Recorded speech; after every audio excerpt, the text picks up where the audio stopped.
Previously, on Talks from Freaking Narnia.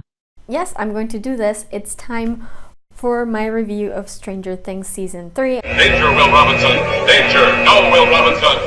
Danger! As you may imagine, this is going to be really freaking long. The production value and the, effects, the cinematography, the splitting of the episodes, and the pace of the season plot lines. The characters and the acting. I have to start with Mike because he's my favorite. Let's go with 11. Speaking of Hopper, as far as Joyce goes, speaking of Will though, let's talk about Max. Let's go to Lucas now. As far as Dustin goes, as far as Steve goes, I have a lot of things to say and it's going to be really long.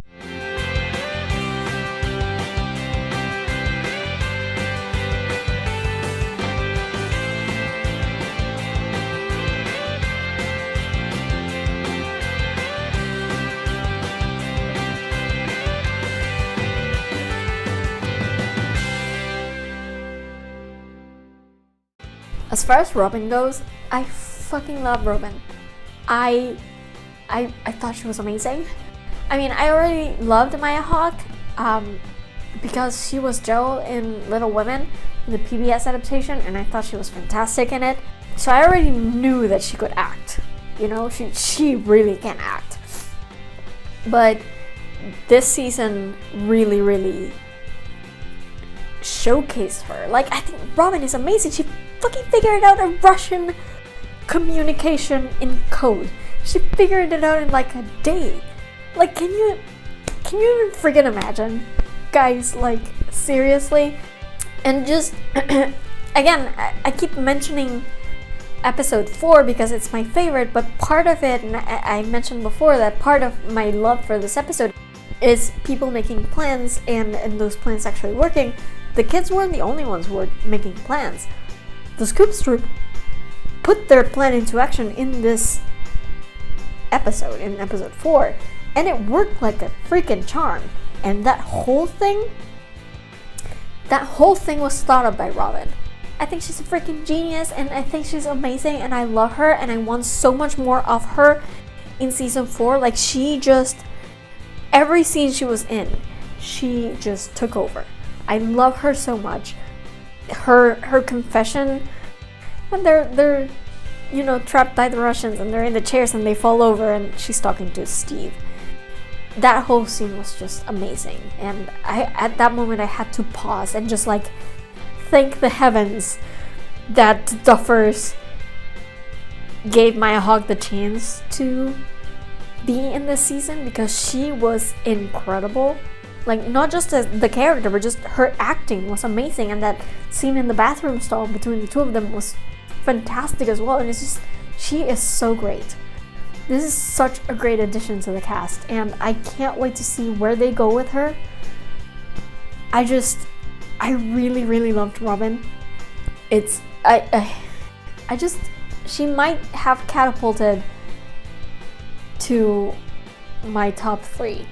I'm not entirely sure. Like, maybe top 4. Like, she can be the 4th one. But I really loved her. I really loved her, and I want to see so much more from her. I'm so glad she ended up the season alive, because I was afraid that they were going to kill her, because they tend to do that. Like, they bring in characters and then they kill them. Like with Bob. I was so afraid that they were going to kill her, and I'm so glad they didn't, because we still have her around for at least one more season, and I think she's fantastic. She was an absolute highlight. And I hope this makes Maya Hawke like really take off, because I think she's so incredibly talented, and I just really love her. I really love her. And then we move on to Erica, who freaking stole every scene she was in.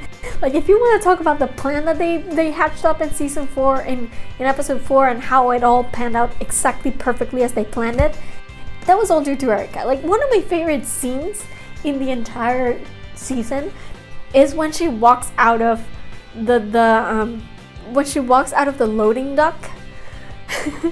Like, she pushes a button, she walks out of the loading dock, and Robin and Steve and Dustin are watching her from like above a building or something, like from the roof. And she walks out and she's like, free ice cream for life. you can see in Robin's face, he's like, this girl is freaking something. And that was me, because I think Erica is amazing. She, like, her one-liners are the best. She's smarter than pretty much everybody else in that goddamn show. And that attitude I love. And she's just great. She was fantastic. Like, Priya Ferguson is so... she's so funny and she's so great. And she stole the entire season as far as I'm concerned. She is so fantastic. I'm so glad they added her to the cast because she made everything just more fun. And God, Erica's so fantastic. I love her. Then we'll move on to Nancy, which I've mentioned before. I really like what they did with Nancy in this season. I said it the last time after season 2. I was like, if they don't make Nancy a journalist, I don't know what they're thinking. And I'm so glad they did. Like, they did make it clear that this is the road she wants to go down in life because she's perfect for it. She really is. She's like, she'd be that dogged, investigator that's just going after the story every time. And I love her, and I love what they did. Just, using her to show how bad the 80s were with respect to working women. Because I think we forget that things have come really far, and I still keep complaining about the patriarchy and all sorts of stuff and discrimination by gender. That's all still very present, but we have made strides, and this season, especially Nancy's subplot, just goes to show that, yeah, it was really that bad for women in the 80s. It really was that bad. And I like that she doesn't, that she realizes at that point, she doesn't just go with it, she gets angry about it. And she has the right to get angry about it because it's wrong. Even back then, it was wrong. And it doesn't matter that other people don't see it. She's going to say it's wrong because it is. And I like that. And I like that she, thanks to Karen's help, she decides, I'm gonna keep pursuing this because I really do believe there's something there. And, if I have to do it on my own, I will. But, I just thought her plot was so incredible. And she's obviously showed this determination before. In season 2, she basically took down the lab all by herself, basically. But I really liked it this time around, and I hope we get to see, because she still has, she's on her last year of high school by the time the epilogue rolls around. She's a senior, so I'm guessing by next season she'll probably be out of school, unless they decide to put next season really close to the ending. I don't think so. It'll probably be somewhere in 1986. So I think it'll be interesting to see what she does. Like, does she go to college? Because she has to study journalism. I'm just saying. So how does that work out? I really, really can't wait to see where they go with Nancy. I really liked her turn in this season, and I love that she is able to be such a strong feminist character without giving up her femininity at the same time. Like, she's super girly, but that's not gonna make a difference, As for Jonathan, I feel like they gave him a little bit more to, he was still sort of dependent on Nancy's plotline like he was last time, but I think they gave him a little bit more to do this time around. I remember after season 2, I just felt like he was there to sort of drive Nancy around, I guess, for the most part. But this time around, he really did have at least some conflict in their relationship, which I thought was interesting. And again, it's mentioning the fact that, as you've established him, his family is not very economically well established. So there are a lot of things that we see from his point of view that we can't see from Nancy's point of view, or from Mike's point of view, or from Lucas's point of view, because Jonathan and Will are from a family that doesn't really have a lot of memes, and that's important, and I don't think we've seen that a lot, but I like that they reminded us of that in this season, because in season 2 we didn't really see a lot of it, and I like that they brought it back in a sense, because it's important. It's an important part of who he is, and how he sees the world. So I like that. I quite like Jonathan in this season. I do have to say, Charlie Heaton is great, and his accent is nearly flawless. There's one moment, I think it's when they go back to Mrs. Driscoll's house and they're knocking, and it's raining and stuff, and he knocks and nobody answers, and he's like, maybe she's not home, and his accent, his British accent came out at that point, and it was very noticeable. So I just wanted to point that out, but otherwise I really have no complaints about Charlie Heaton's acting at all. Then we move on to Karen, and again, I've already said a lot about Karen. I really love that she went back to being a mother, because I feel like her family is what defined her initially to us as a character. And while I don't want that to be the only thing about her, it did feel weird that they sort of dropped that entirely in season 2. And the whole thing with Billy I never liked. I was very glad to see that even though they hinted at it in the first episode or so, by the time the second episode rolled around, she realized that that being with Billy that way would be wrong, and that she shouldn't do that, because it was going to hurt not just her husband but her family, and it might break up her family. And I'm not saying, it's funny because I remember tweeting at some point, because she's like getting all dolled up to go see Billy, and then she walks down the stairs and she sees that Ted is on the lazy boy, and he's got Holly draped all over him, and they're both asleep. And that's kind of the sight that makes her think, I can't do this is wrong.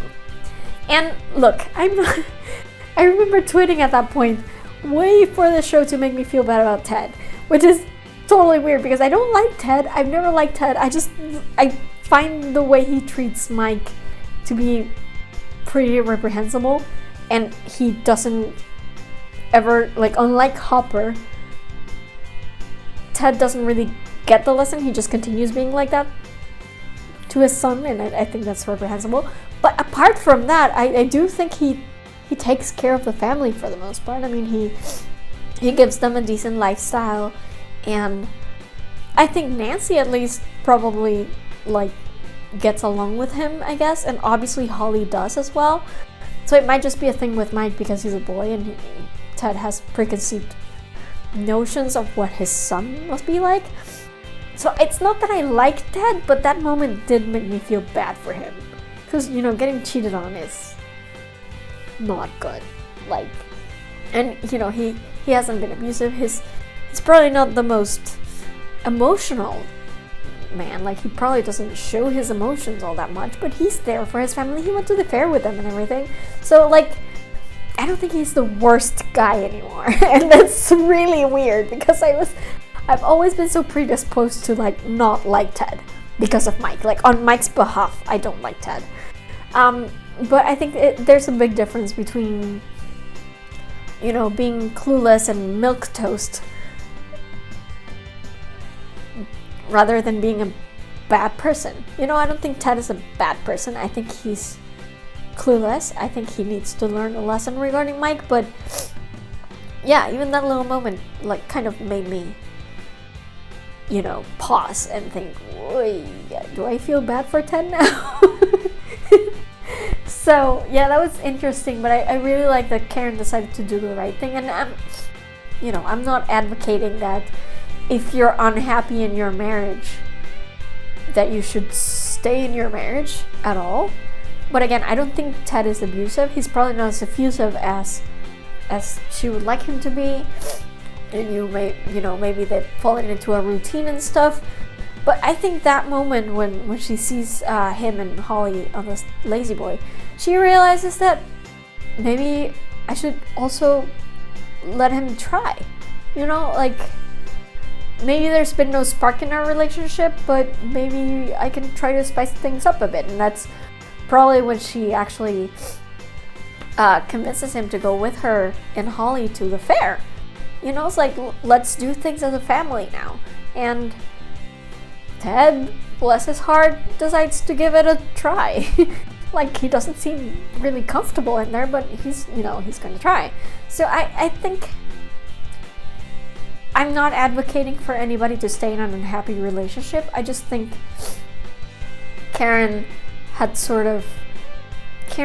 both Karen and Ted had sort of let themselves fall into a rut.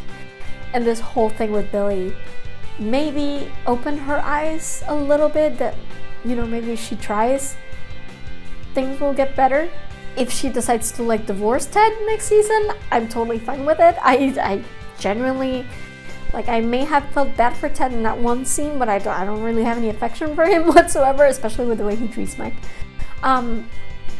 So yeah, if she decides she wants to divorce him and go live on her own, I'm totally okay with that, as long as it's not with Billy. I'm fine, and it can't be with Billy now because he's dead. God, it made my stomach roil every time they had a scene together. Seriously, anyone but Billy. Yeah, I'd be supportive if she wants to leave Ted, but I'd also be supportive if she wants to stay with him, as long as it's not her forcing herself to do that. If she thinks that things in her family can get, legitimately get better, great, let her try. I think that's good. I think you have to fight for your family. I just don't think you should stay if things are irreparable, And I think she figured out through this season that things are not necessarily irreparable for Ted. That maybe, especially after her conversation with Nancy, I think she's realized that it's less about her relationship with Ted and more about her letting her relationship with Ted and her status as a mother drag her to settling down when she could have been doing more. And I hope that in season 4 we actually see her branching out, not just still being a mom, because I think that's not something she can leave behind. She's always going to be a mom to her children, but maybe we can see some of her doing other things. We know she's connected to the community, so maybe she can be a bit more active in that sort of stuff. Do something for herself, not for her husband or her kids for once. And in fact, and this is probably the first place where you'll ever hear this, but it's something I really want to happen next season. Hawkins is gonna need a new mayor, right? I mean, their Mayor Klein, just got sent to jail for corruption, right? So, who do we know that is super connected to the community and wants the best for everybody and wants Hawkins to thrive?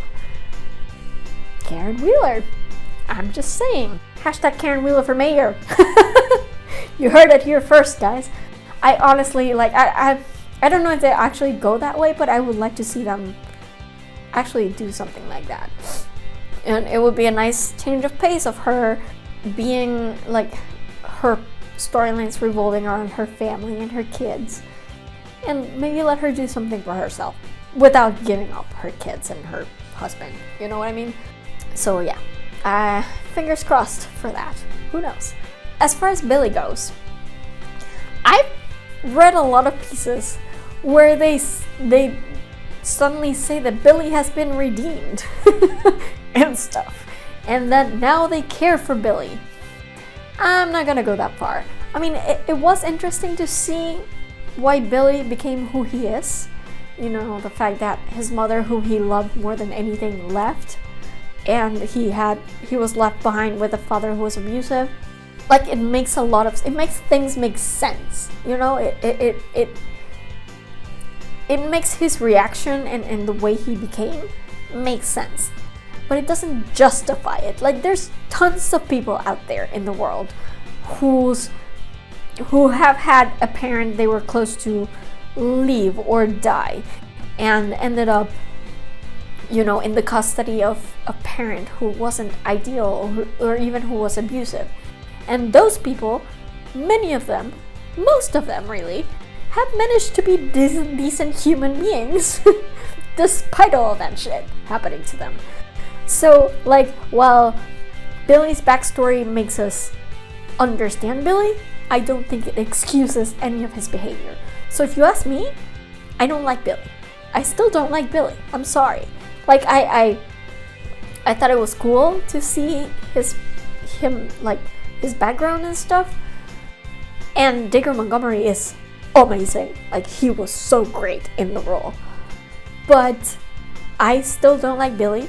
I'm happy he died for the most part. Like, I hate that it made Max suffer and hurt. Like, it hurt her. I hate that. But I'm glad he's not around anymore. I did not like Billy. I still don't like Billy. Sorry. Like, I'm sorry if you go in there. Like, first of all, he was a racist asshole, and he threatened to kill a child.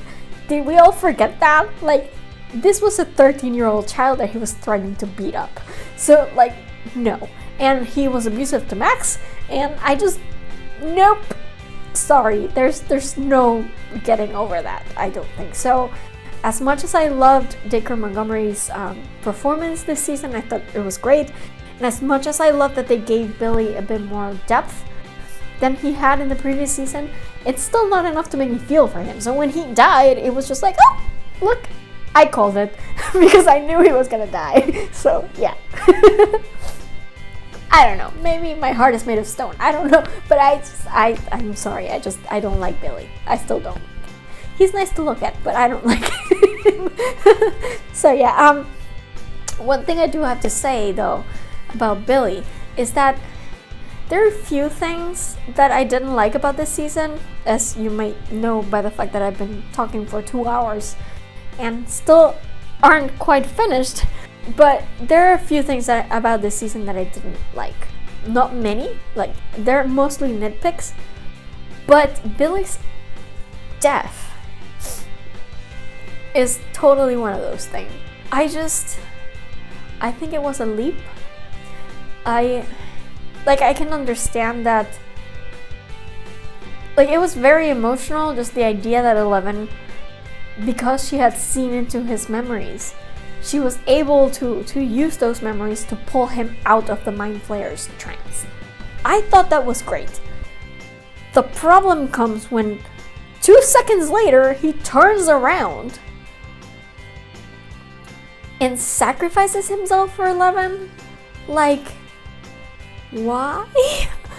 I'm sorry, I think that's a leap that my brain just couldn't take. You know what I mean? Like, I understand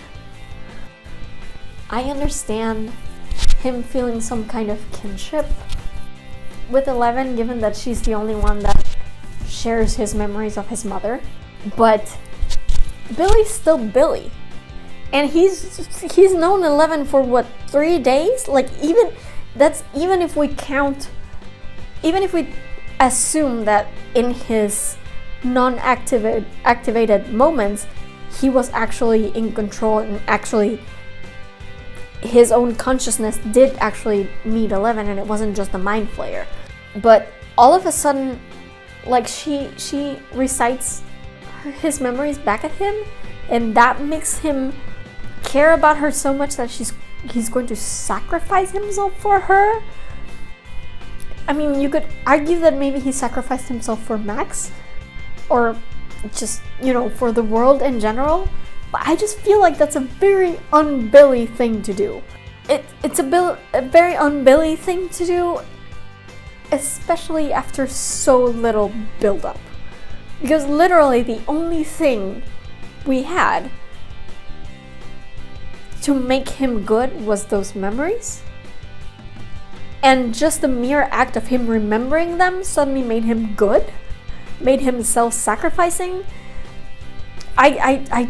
I just don't buy it. I'm sorry. And I mentioned before the idea they had of filling up a car with like fireworks and ramming it into the Mind Flayer, I honestly would have loved that a lot more. Like, I feel it would have made a lot more sense. Don't get me wrong, I think it's great. It was a good thing that Billy got killed by the Mind Flayer, and I was expecting it to happen. I was hoping that it would be kind of an accident. You know what I mean? I didn't expect him to actively try to save 11 after having only known her for 3 days, and the only thing in common he had with her was the fact that they both could see his memories. Like, I think the memories thing should have been enough to snap him out of the trance. That's great. And then if he was, like, if he snapped out of it and realized, holy shit, there's a huge monster that's going to take over the world and we should probably do something about it, and he started fighting and then he got killed, I could see that. But not him, like, bravely stepping in between the Mind Flayer and 11 and sacrificing himself directly for her. I don't buy it. And mostly because of the fact that I don't like Billy, it also doesn't endear him to me any more than it would anyone, because it's just, it doesn't seem like a thing Billy would do after so little build-up, you know? So, like, maybe if we had gotten a few more scenes of him sort of teetering, you know, between the Mind Flayer's control and not the Mind Flayer's control. But the one scene we do see him do that is in the sauna, and we know he's faking it. So it's like, I don't know, maybe if there had been a little bit more build up, maybe if he had done it directly for Max rather than trying to save 11, it would have been better. But I just don't buy it. I'm sorry. The battle itself was great.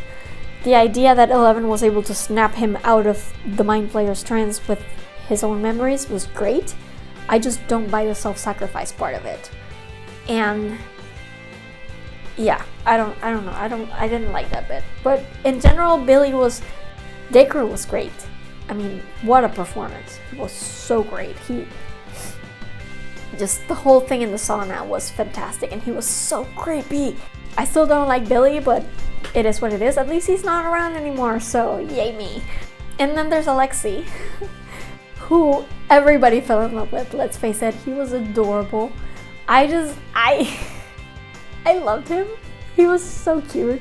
Of course, that meant he was going to die. He's too good, too pure for this world, I guess.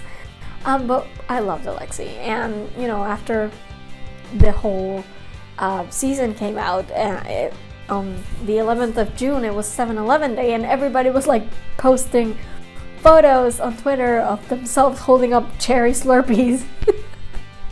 Because on 7-Eleven, the 7-Eleven, you know, stores give out free Slurpees, so everybody, like the Stranger Things account, asked people to post photos of themselves with cherry Slurpees in honor of Alexi, and I thought that was adorable.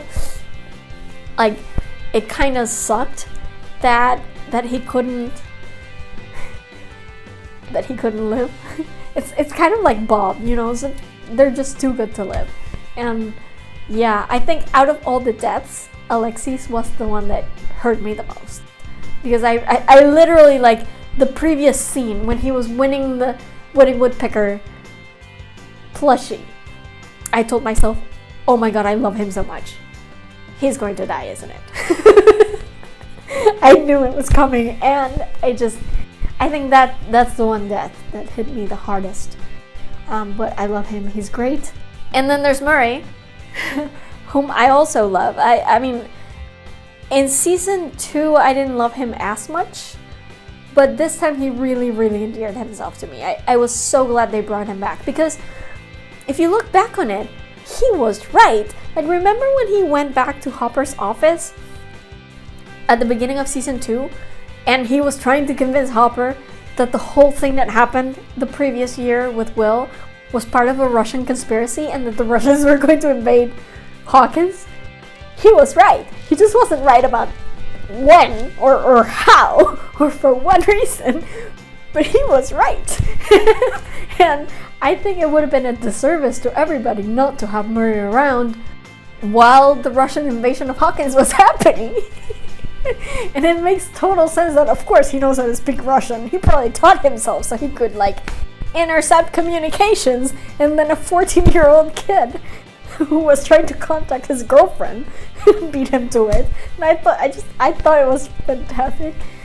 I thought it made complete sense that they brought him back. In fact, since Hopper gave up his location, I freaking hope that Murray moves to Hawkins. Like, I really do hope that he comes back in season 4, because I think he's great. He's so funny. His sarcasm and his paranoia just makes my life.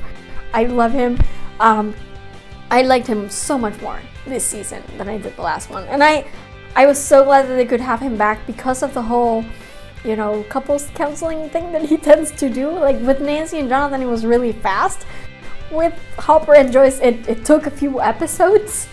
But I think, of course he's going to do that again. Because it's freaking priceless. I really love him. The one thing that bothers me is that because he lives so far away, that meant that Hopper and Joyce and Alexi had to be apart from the rest of the cast for a long time. And that's the reason why we got that, you know, convergence piecemeal, kind of. So, yeah, but again, I hope he relocates to Hawkins, because I think it would be a great thing to just have him be a part of the cast from now on. I think he's so funny and so great. And then after that, I just want to comment on the minor characters. Like, for example, you have Mayor Klein, who's played by Carrie Elwes, who was great. I love Carrie Elwes. I really, really enjoy him. I mean, he's in The Princess Bride, he's been in other stuff. I knew when they announced his casting that he was going to do great, because he played an international super thief in Psych. You know, the USA show Psych. And he was so great in that role. And when they said that they had cast him in Stranger Things to play a slimy politician, I told myself that is perfect casting, and he really was perfect. Yeah, he looks like he was like he fit right in with Hawkins. And his scene with Hopper, when Hopper beats him up, is one of my favorite scenes of the season. And I'm really glad. I guess he won't be back for season 4 because he's gonna be in jail. So, but I was really glad to see him, and he did a great job with the role. Then there's Heather, which was kind of a smaller role, but I think the actress, Francesca, I believe is her name, she did well. Then there's Bruce, who was played by Gary Busey, and this is one of my few complaints regarding this season. I think Gary Busey was wasted in this role. I think Gary Busey should have played the role of Tom, you know, the actual editor of the paper, Nancy's boss. I think Gary Busey would have been great in that role. But this thing where he just like makes dumb jokes about Nancy and keeps calling her Nancy Drew the entire time, and then he comes back and gets flayed, and he's a bit more scary, but he only really gets one moment. Like, he's out by the end of the episode. So it's, I don't know, I think they wasted him. I think they should have given him the Tom role for sure. I don't know, I guess he doesn't look like he could be Francesca's father, so maybe that's why. But yeah, it's one of my few complaints, because I really do think Gary Busey is a great actor. And when his casting got announced, I got so excited. And I think he was wasted, really, in this role. Tom was good though. Like, even though I wanted Gary Busey to have that role, the guy who played Tom, he was okay. He did pretty well in the job, I guess. Like, enough, I guess. Now, let's talk about the heavy part of it, which is the family and shipping, like, relationship section of the whole thing. And of course I have to start with Mike and Eleven, because, you know, I mean, before I go into it, I have to say that one thing I really liked about this season is that whenever they had conflict between two people, whether they are in a romantic relationship or they're just in a family relationship or just friendship, whenever there was a conflict between two people, they did a really good job of showing us that both sides made good points. You know what I mean? Like, there wasn't one specific conflict where I can point and be like, no, this person's right, this person's wrong. There isn't one, because I think both ends of each conflict made great points. And the part where the conflict came about is in them trying to see things from the other's perspective.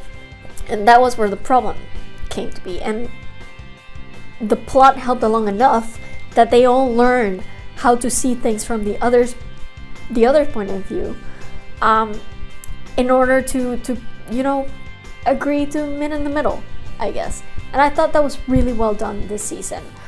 There wasn't one character that was like, oh no, he's being a jerk. Nope.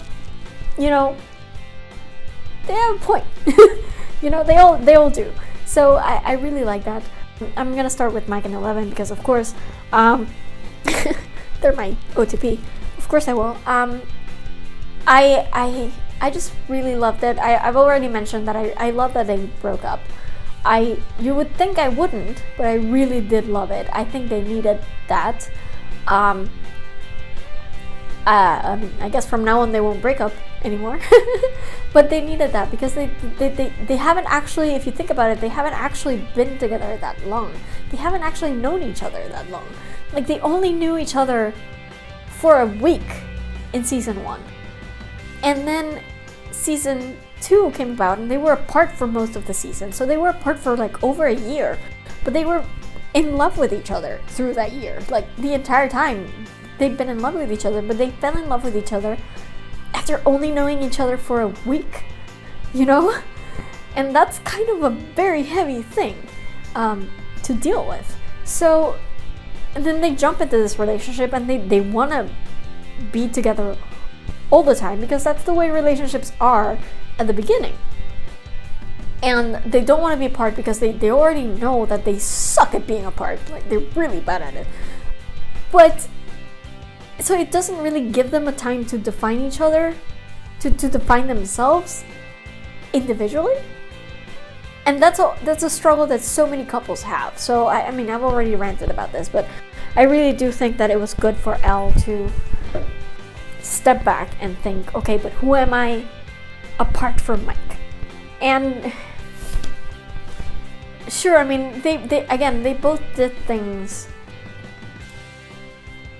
that you might think are wrong, but they both also had a point, because Elle, she did spy on him, which I thought was mean, and honestly that scene is annoying, boys burping and farting, and I'm like, was this episode written by a dude? Because I really didn't need to see that. But yeah, she shouldn't have spied on him. And I think she's also, and they didn't really touch on this a lot, I guess, in the season, because the friends don't lie thing is so pervasive in the party. But you shouldn't make your significant other tell you every single detail about their lives. I mean, Mike shouldn't have lied about Nana, which was kind of ridiculous, really. He could have just told her, hey, maybe we should spend time together today, and he didn't know how to do that. But at the same time, she shouldn't, there are going to be things that Mike isn't going to tell her, and she needs to wrap her mind around that. She can't just stick to friends don't lie the whole time, because people aren't like that. You have the right to keep some things to yourself, and I think that's a lesson that 11 sort of had to deal with, I guess. I mean, she didn't really, but she did learn that sometimes people will lie to you, and if they realize that what they're doing is wrong and they apologize, it's okay, I guess. I mean, it was a dumb lie anyway. It's really stupid. And Mike, on the other hand, learned that, one, he doesn't have to let fear of Hopper control his every move. Two, he has to be smart about what comes out of his mouth. Like, seriously? He couldn't just tell her, hey, maybe we can spend a day apart. It wouldn't be that bad. He should have been able to say that, but he wasn't. And, you know, all these stereotypes he has about girls, he had to let go of those. But then it sort of turned into this whole thing where he doesn't trust her, and he wants to like keep her to himself and stuff, which I don't think is what it was at the beginning, but it became that, and I think that's good. Because yes, again, they need to define who they are without each other. Like by themselves, they need to define who they are. That is especially important for Elle, because Elle hasn't had a chance to define herself before at all, you know, because of her childhood and everything. But at the same time, I do think Mike had a point in being protective over her, and this is something I've mentioned several times. Like, several of my fanfics deal with this kind of stuff, and I think there's a certain type of kinship between Mike and Hopper because they're both protective of her, and they both deal with it in very different ways. But I think Hopper, because he's her father, he is always, like, parents are always very scared of anything happening to their kids, so I understand that. But for Mike, is that sort of PTSD thing that I mentioned earlier in the video, that he already has lost her once, and it sucked. It was the worst, like, episode of his life. You know what I mean? He never wants to feel that way again, and he never wants to be without her again. So he will sort of try to keep her with him at all times, because he doesn't want to go through that again. So he is protective of her in a sense, and it's very similar to what Hopper's going through.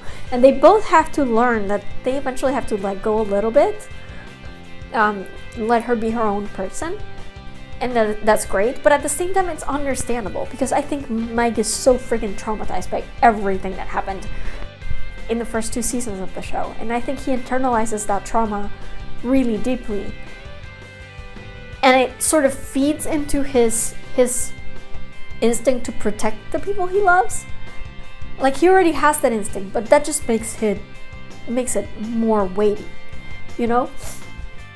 So in a sense, I think it's very understandable, and I also think he had a really good point in that everybody, and this is me as an audience member, because I did this entire time, like through the first 3 seasons, I've been so freaking scared about Eleven's powers, because, you know, she keeps bleeding, and it's like, in the back of my mind, I always have thought, bleeding is not good. Bleeding is not a good thing. It's never good. It means something is going wrong inside your head. You know what I mean? And it's like, I'm so terrified that Eleven's powers are going to have some sort of negative effect on her.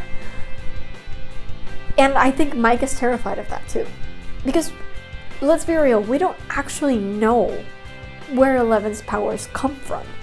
What if she has some kind of brain tumor inside her head that somehow gives her her powers, and it ends up killing her?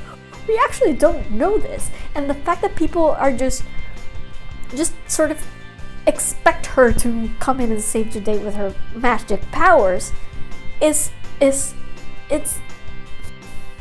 kind of a double-edged sword, because of course, if you're in a town where nothing like this has ever happened before, and you're just a bunch of kids who don't really have any special powers, and you're dealing with otherworldly monsters, of course you would expect that Eleven, being someone who has superpowers, will be the one to come to the rescue. But that just because it makes sense for her that she'd be on the front lines doesn't mean that you have to put the whole weight of the thing on her, you know? And I think all of them just forget that. And I think Mike really did have a point when he said, you know, they just take her powers for granted, and he's the only one who's really worried about how that might affect her. I think he has a good point there. I mean, that doesn't give him the right to demand all of Eleven's time, which I don't think he did, honestly. But that's how it felt to the others, at least, and that's how 11 just sort of had to come to the realization that she also gonna have a life outside of Mike, too, and he didn't necessarily give her enough space for that to happen. But like, he had something to learn about being overprotective, but at the same time, he had a good point when it came to being overprotective. He was literally the only one who was worried about what was going to happen to her, you know, and I think he had a good point. So in this conflict between the two of them, which I think was really necessary and I think was very well done, they both each had good points. So yeah, I was really happy with the way things played out between the two of them. Even if they broke up, I really enjoyed it. Now let's talk about Hopper and 11 and Mike. I've already mentioned this before when I was talking about Hopper and everything, but I really do think they need to come to a point, and I hope this happens in season 4, where Hopper sort of finds a balance between being protective of his daughter and accepting her choices in life and in love. I mean, I think Hopper will probably always like try to intimidate Mike in some way. Like, I think he probably finds that super fun and I don't blame him. I would find it funny too. But I think Mike has that defiant streak in him that we also see in this season when he calls him a piece of shit. And I think they need to come to an agreement that they both want what's best for Elle in the end, and what's best for Elle is whatever she decides is best for her. So yeah, I like that, and I think, again, like I mentioned, with Elle and Hopper, I think her trajectory with him was very interesting, because at the beginning it was like, oh, you're just, you know, an overbearing parent, and can you just give me my privacy and let me, you know, hang out with my boyfriend whenever I want, and it's just such a teenager thing. But by the end, since Hopper is dead, she's come to realize that she misses him and she wants him to be a part of her life, and you know, that maybe she was pushing him away too hard, I guess. So it's very interesting, and again, we don't really see Hopper learn the lesson, but we see little seeds of it, and of course then his letter in the epilogue kind of hints at him having learned the lesson, which I think was great. So maybe, hopefully, when he comes back in season 4, we'll see, you know, them actually hash it out, and maybe Hopper actually, you know, we actually see him accept Mike as a permanent part of 11's life, which I think will be great. And I think there will always be some kind of push and pull with the two of them, just because of the nature of who they are. But I think they really do come to care about each other eventually, and that's what I'm keeping my fingers crossed for come season 4. Let's talk about Jonathan and Ness, because again, you can see things from both sides in this conflict, and I think that was really well done.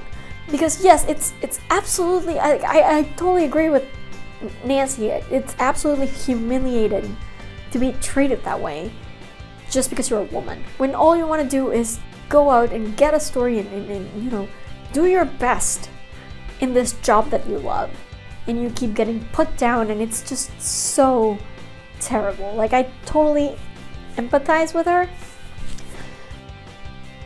At the same time, Jonathan did have a point that he needs to work. He's not a rich dude. He doesn't have that kind of money.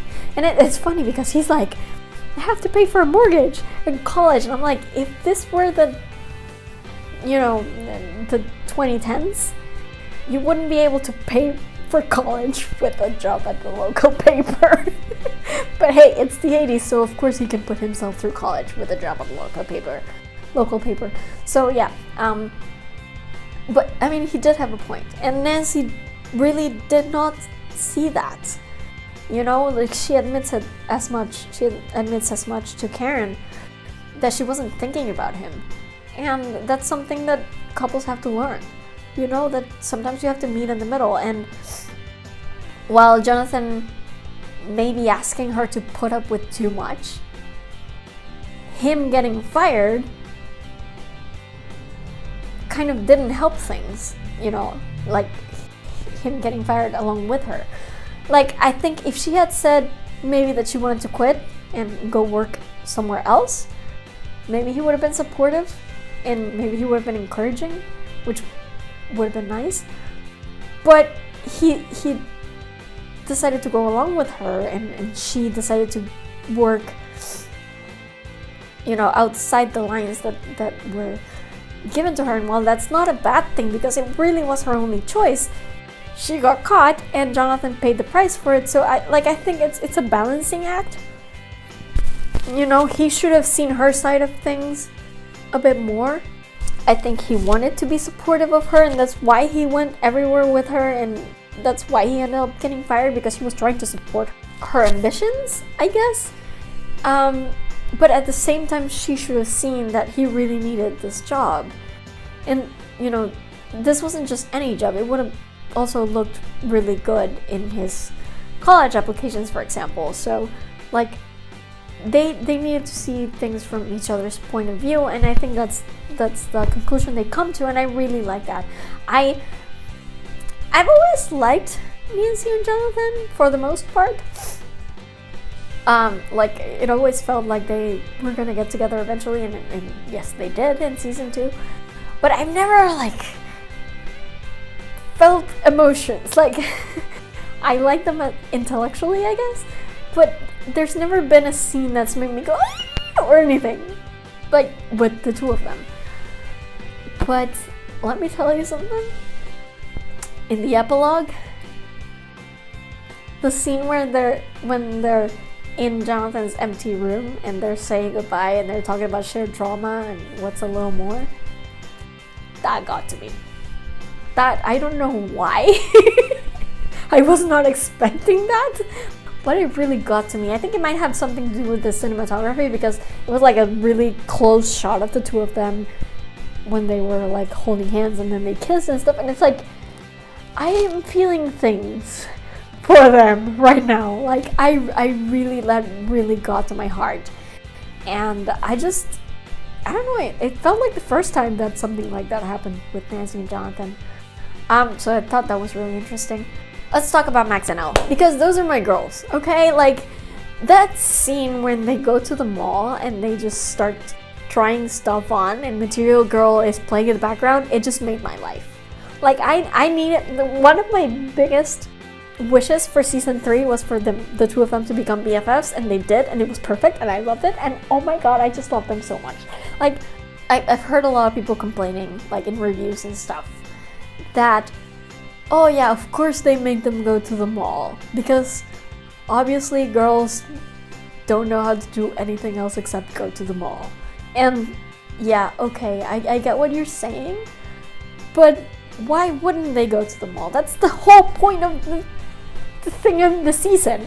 Like, the whole point is that the mall becomes the center of the town, you know? And I think it makes a whole lot of sense. Like, okay, I can see that maybe Max, with the skateboarding and stuff, wouldn't be the type to, like, go shopping to make herself feel better. But I think Max saw that 11 would be the type. I mean, 11, what the hell are you talking about? Everybody just thinks that 11 is like this little tomboy, which, okay, I guess the way she dresses kind of gave you that impression.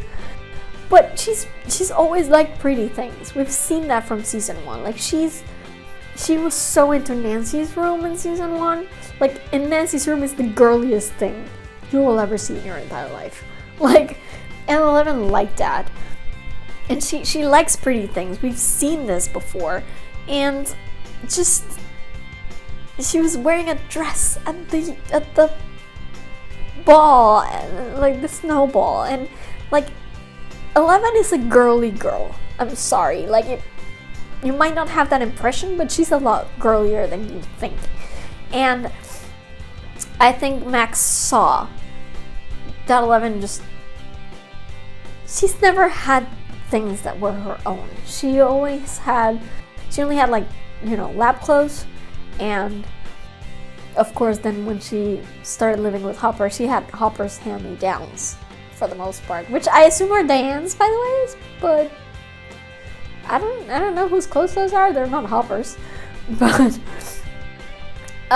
like, she realizes that 11 has never had anything that's really her own, and she wants 11 to have her own style and her own sense of self and what she should be like and what she should look like. So it makes total sense that Max would take her to the mall, where the mall is like the actual center of activity of the town, because that was the whole point of the season. So like, look, I know that a lot of people, like, it's a whole third wave feminist thing to not go to the mall. I get it. I don't like going to malls for the most part. Like, I don't like shopping. Whenever I shop at any place, I go in with a list of things that I have to get, and I stick to it, and I'm in and out in like an hour. Like, I'm not the type to like window shop and try clothes on. I don't care for that bullshit. But it makes sense for Max and Elle to do that. So I don't think it was a bad thing or an anti-feminist thing for them to decide to go to the mall. What's wrong with going to the mall? The mall is the center of the town these days. It makes complete sense. You know what I mean? Like, what other options do they have in the 80s? It wasn't just that they went to the mall, which, I mean, I thought the entire, shopping montage was perfect. They looked like they were having so much fun, and I was having fun along with them, and I was just laughing at the boys the entire time because they were splitting the screen with the poor boys. Clueless boys, oh my god. So I enjoyed that, but they also had moments outside the mall. They went on this whole, I don't know, and I hate to say this, but they went on this whole Nancy Drew quest to figure out what was going on with Billy and Heather. Like, it's not like they just went to the mall and that's all they did. They had a plot of their own, and I loved all of it. I love how close they became. I love that Max just wanted 11 to learn who she really is, apart from Mike, apart from the boys, because I really do think that's important. On the other hand, I do think Max was maybe a little too harsh on Mike, again, because I understand where he was coming from, that he was worried about 11 overtaxing herself and maybe causing some kind of internal damage with his powers, and Max had never even thought about that. So I do think she was a little cavalier with it, and maybe she has this, I don't know, idea in her mind that because 11 has these powers that she's some kind of superhero. And I think by the end of the season, with everything that happened to Billy, she kind of understands now that 11's powers aren't like infallible. So I like where their friendship went. I love that they're friends. I love it. I love the two of them. I want to see more of them come next season. I just think it's so great that we finally get the friendship we deserve from the two of them, because seriously, the way they started it last season with them being at odds with each other was just stupid. So I'm so glad they're friends now. I look forward to reading all the fanfic where they're awesome friends. So yeah, I'm really glad for that. And then there's like I already mentioned the whole Mike Max Elle thing, so I'm not going to go into it.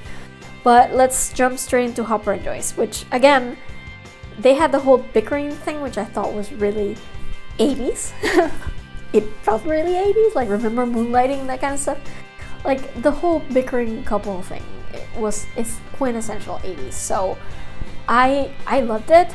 I think my favorite part of them was at the beginning, when they were talking about how best for Hopper to talk to Mike and Elle, and they had like this longing looks at each other and just awkward attempt to ask the other out for a date. And I think that was my favorite part of it, because I felt like the sexual tension, you could feel it. And I felt, oh my god, this thing is gonna kill me. But I did love the bickering. I thought it was hilarious. I really did. And you know, it started in a way that made sense, because Joyce did stand him up, so it made sense for him to be angry. But at the same time, there were little moments where you could see, you know, that Hopper did respect her for the most, like her ability to put things together. Like, there's that little moment at Klein's house where he says, you know, you're gonna have to come work with me at the PD. And I mean, I wish we had gotten more of that. Like, again, Hopper's arc feels incomplete because we didn't get enough of the softer side, the understanding side, I guess. So it does feel incomplete, but I liked the bickering. I thought it was funny. I thought it made sense for the most part. Again, my only quibble with it is really him accusing her of having boyfriends, which I thought was really chauvinistic and dumb. I almost wish they hadn't done that. But the bickering itself I have no problem with, because tensions were running high and Hopper is pretty neurotic, so it made sense. And Joyce is freaking tired of people not believing her, and so it made sense. It made total sense for her to get angry too. So it's like, yeah. It's one of those things where we just didn't get enough of a resolution because of the way Hopper's arc had to end. But I hope when he comes back in season 4 that we see a little bit of a softer side to them, now that they've suffered that loss. So, I don't know, I guess we'll see. And then there's the whole Mike and Will thing, which I thought was very interesting. Again, I think both sides had sort of, you know, their good points. Mike was being a jerk, honestly. Like, he could have had a little bit more tact and understand that Will was going through something, and he didn't. But at the same time, Will, he probably should have understood that Mike's relationship with Eleven is deeper than your average relationship, and you know, he should have figured out, I guess, that people grow, and part of that is sometimes dealing with relationships, and you can't just expect things not to change. And I think both boys learned their lesson, really, and I thought it was really well done. Honestly, I really liked their conversation in Mike's garage when Mike actually yells at Will that it's not his fault that he doesn't like girls, and Will is obviously like super shocked about it. I don't know, I just really like their friendship in general. Like, for example, if at the movie theater at the beginning of the season, when Will gets the tingles, Mike is the one who notices, and that's kind of the thing. Like, even when we go back to season 1 and Dustin with that conversation when he says that Lucas is Mike's best friend, I think Will is Mike's best friend. I think they're closer to each other than the rest of the party. And I think season 2 more than proved that too. And I liked how they sort of went with it in season 3.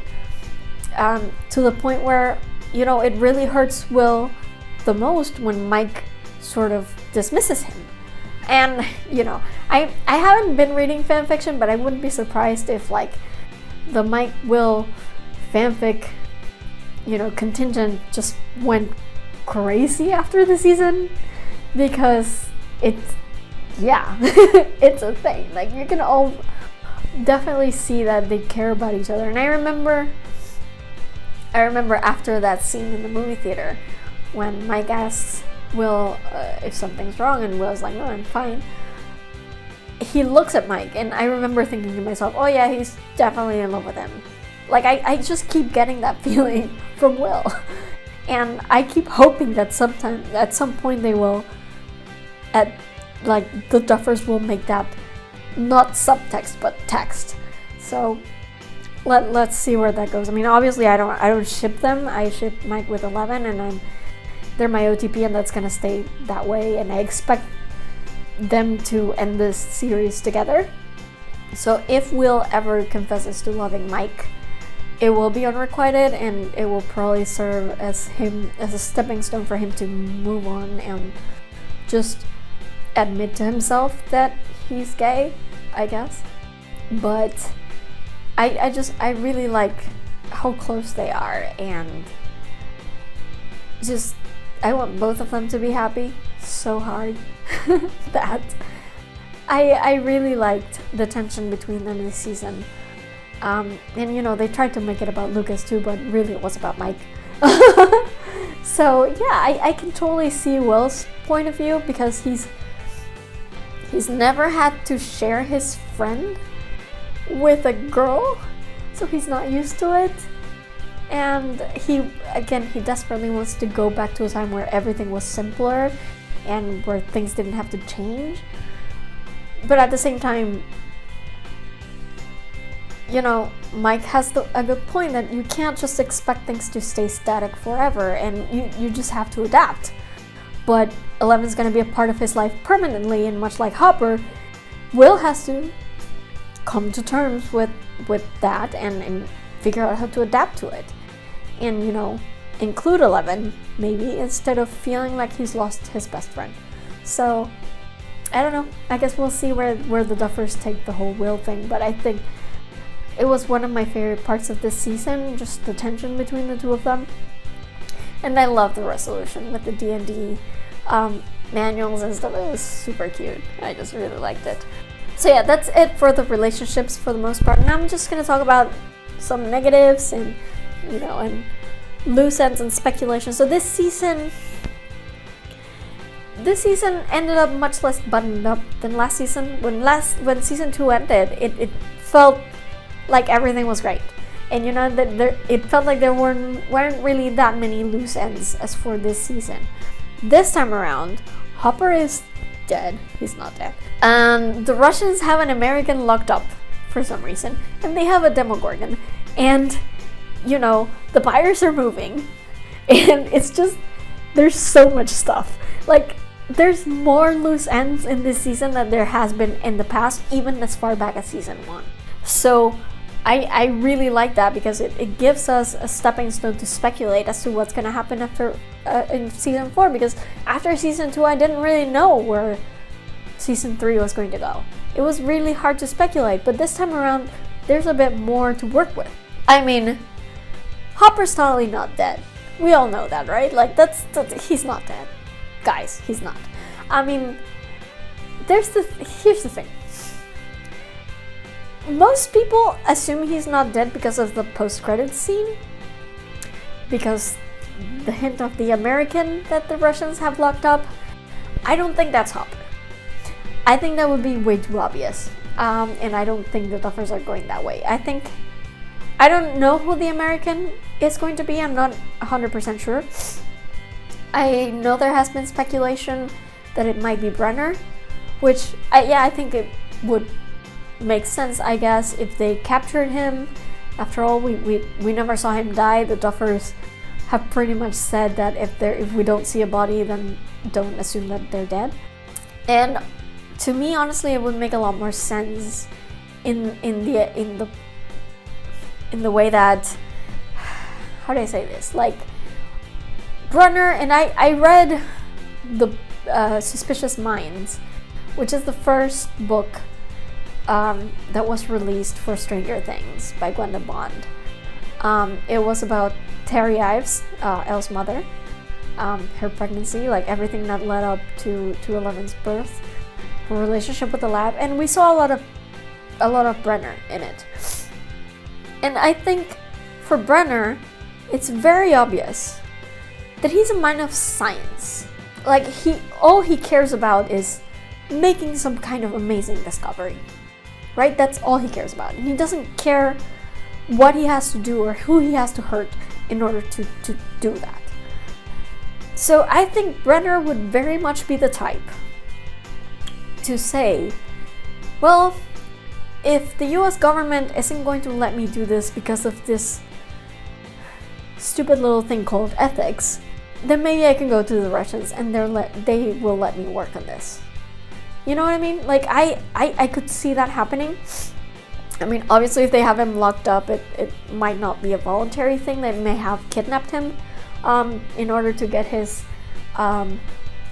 knowledge of the gate and the upside down and just everything that's happening with Eleven's powers and whatever.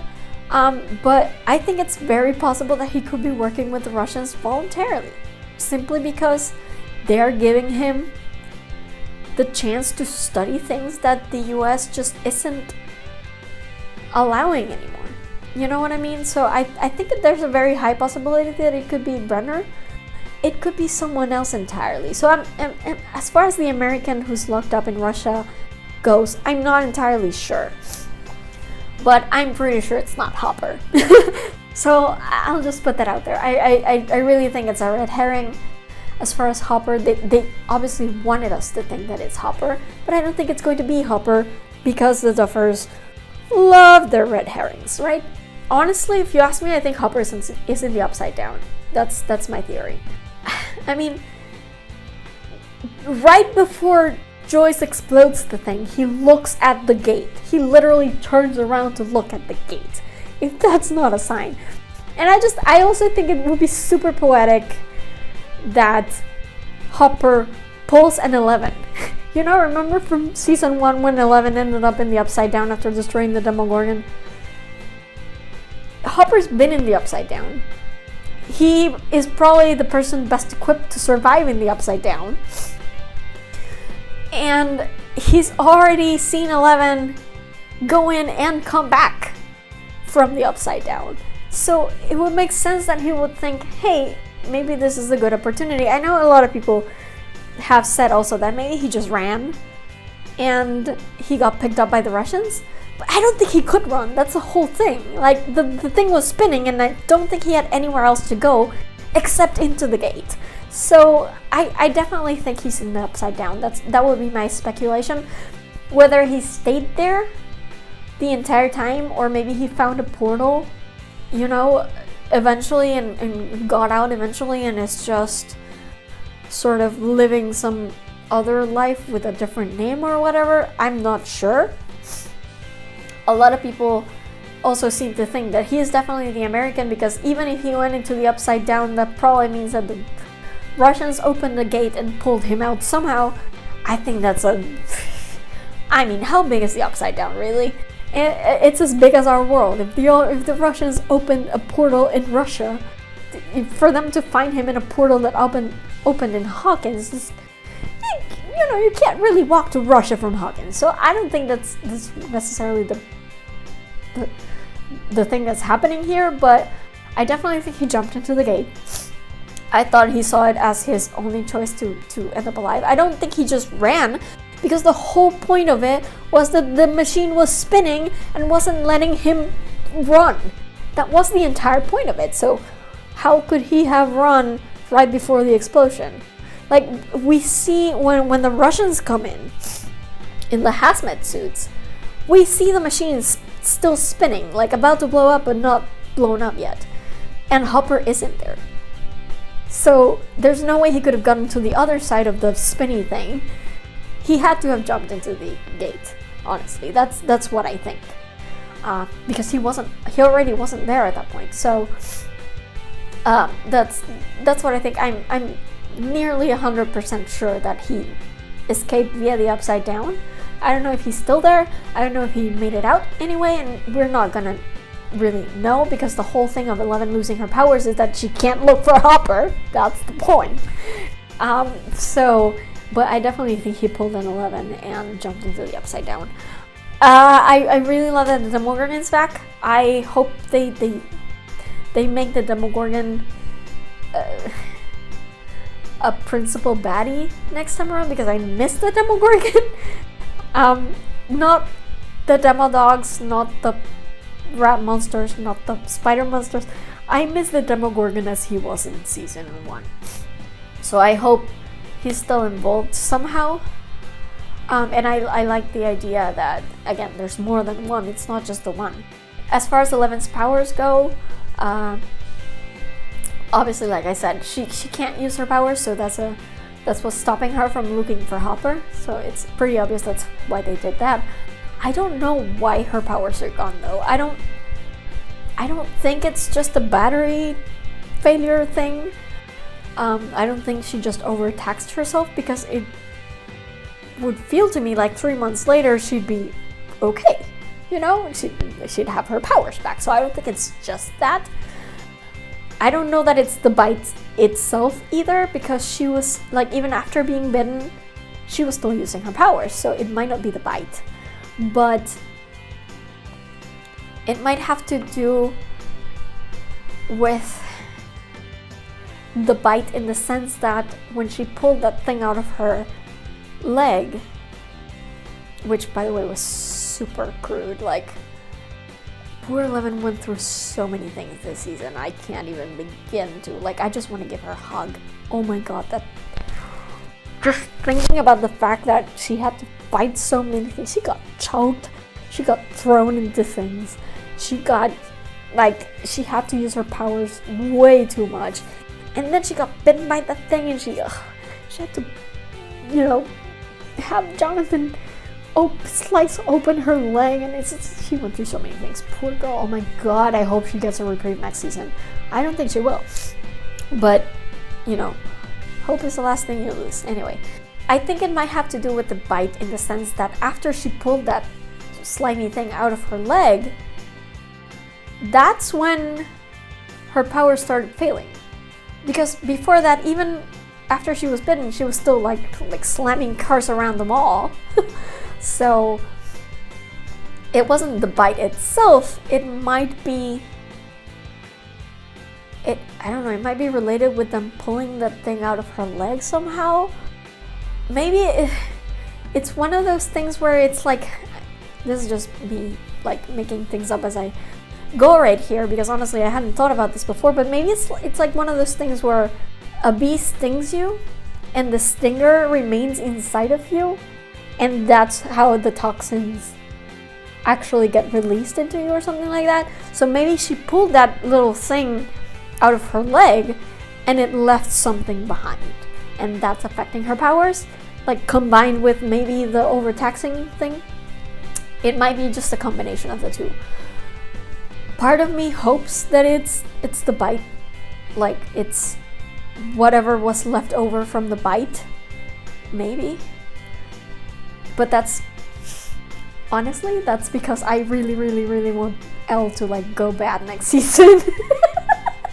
I know I'm like the only person who's thinking about this, and it probably makes me a terrible person, but can you imagine if like the big bad next season is 11?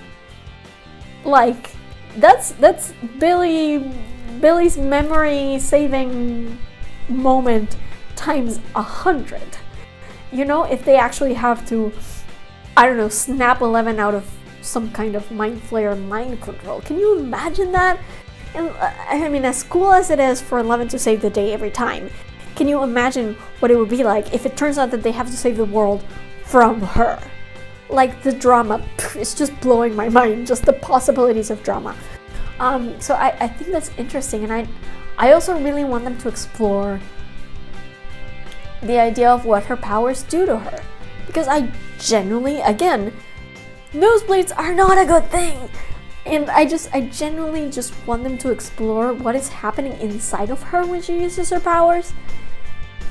And somehow, if her powers can be sort of taken over, I just think that would be super interesting. Like, I like the idea already that they have been given a chance to explore just what 11 would be like without her powers, because she's always been so dependent on her powers since day one. Really, like, she used her powers for everything. And I think taking away her powers takes away a piece of her identity, and she has to grapple with that, and I like the idea that they've set that up. But I really do think that this pause in her powers has to be about more than just, oh, we don't want her to find Hopper. You know what I mean? Like, there has to be more to it than that. And I think it would be really great if it's somehow related to the bite, and if it's somehow that the bite has changed her in some way. So I think it would be really interesting to just explore that, and maybe if as a consequence of the bite she begins changing and begins somehow getting darker. I think it would be interesting, even if it's just for a little while. I think it would be interesting to see how they deal with that. And honestly, I think Millie would have a field day with that. We've never seen Millie Bobby Brown play an evil character. Not really. She's always been like a heroic character, and I think it would be a great way to expand her range, and just she would have a ball with it. Like, she would have a blast, honestly. And I think it could be so great. Just imagine if the biggest drama of next season was them having to save 11 from whatever darkness was taking over her. You know, it's, I'm getting chills just thinking about it. There are so many possibilities. I definitely just want there to be more of a reason for the lack of her powers than just convenience, you know? I want it to really mean something, and I want the bite to really mean something. I don't want them to just ignore that she got bitten by the mind flayer. So yeah, like, I don't know, can you imagine like her starting to have fainting spells, maybe like going to a coma, even if she doesn't end up turning evil, like just the fact that this thing might be affecting her health, not just her powers but her health, would be really interesting. And yeah, I just want there to be a good reason, and I trust the Duffers will do that, because honestly, and this is as a conclusion really, there's no reason whatsoever for this season to be as good as it was. Honestly, like, I keep expecting the sophomore slump, and it never happens because every other show does have that trajectory. And I mean, if you ask Rotten Tomatoes, it is going down, but I as a fan don't think it's going down. I think this season took things up a notch, a very large notch at that. So, like, I really loved it. It doesn't have the same feel as season 1, of course, but I thought this was the first time that any season of Stranger Things sort of had me on the edge of my seat the entire time, and I think that's an achievement. You know what I mean? So yeah, I think they're just outdoing themselves more and more with each season, and it really kind of makes no sense to me, because TV shows usually don't work this way, but the Duffers are really putting in the work, and the writers are really putting in the work, and the actors are really putting in the work, and it is paying off every time. Every time we get a new season, it pays off. It gets better and better. So yeah, I really look forward to seeing what they do with season 4. I mean, Netflix hasn't greenlit season 4 yet, but let's be real, they will. They're probably waiting until it's been like a month or so to like drop a tweet or something, being like, duh, of course season 4 is gonna happen. Because did you see them like break records with season 3? Like, the numbers are ridiculous. I'm just like, guys, the numbers are ridiculous. So this is by far the biggest property they have. So if the Duffers want to give them more, Netflix is going to order more. That's just what's gonna happen. And I really love this season. Somehow it managed to make me love all the characters even more than I already did. Even Ted, that's so weird. But like, I loved everyone. I loved all the relationships, all the conflicts they had. The mythology was great. Just the fact that they based this this new piece of mythology on everything that they had already set up in previous seasons, I thought was great. I think this is an achievement. It's incredible what they managed to do with this season, and I trust the Duffers more than anything, man.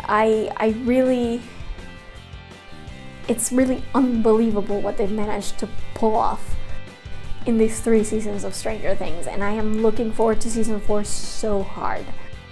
Like, it's gonna be amazing, I can already tell.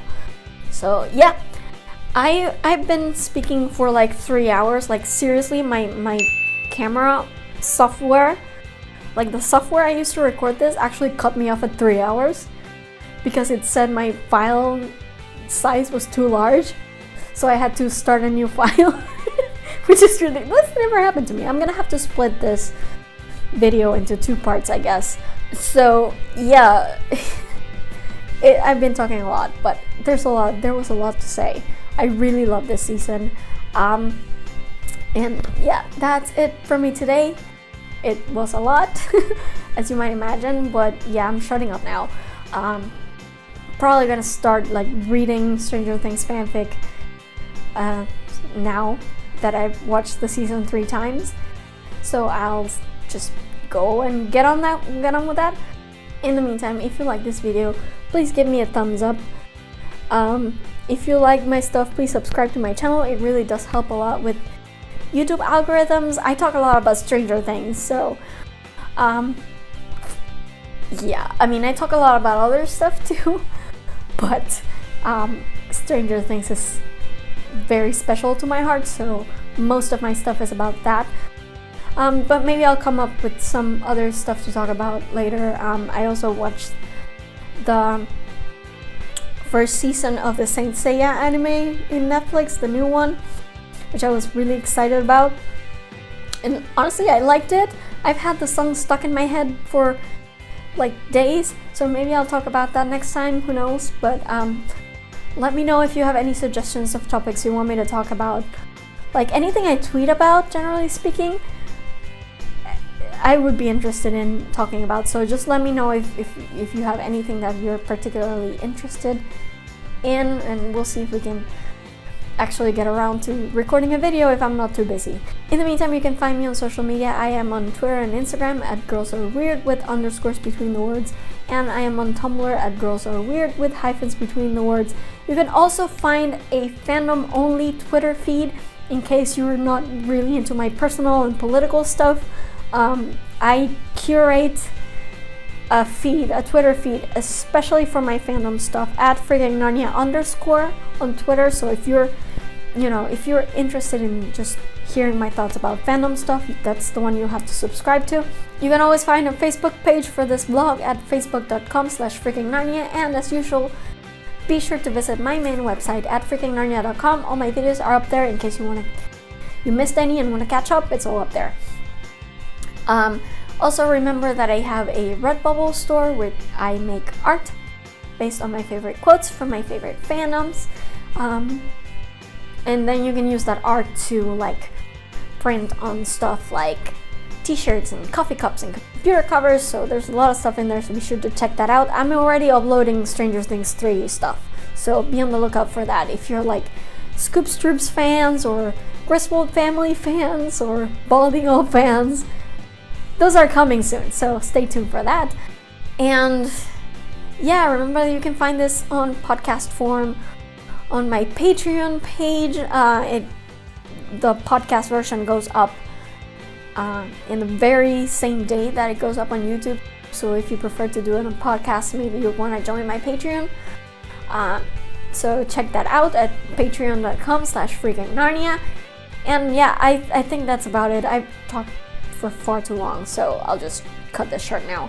I'll see you guys next time, hopefully with another talk from all the way in freaking Narnia. Bye everybody. First of all, in seasons 1 and 2, and I have to start at the most obvious change. As far as Joyce goes, I fucking love Robin. I think she's a freaking genius. Oh, sorry.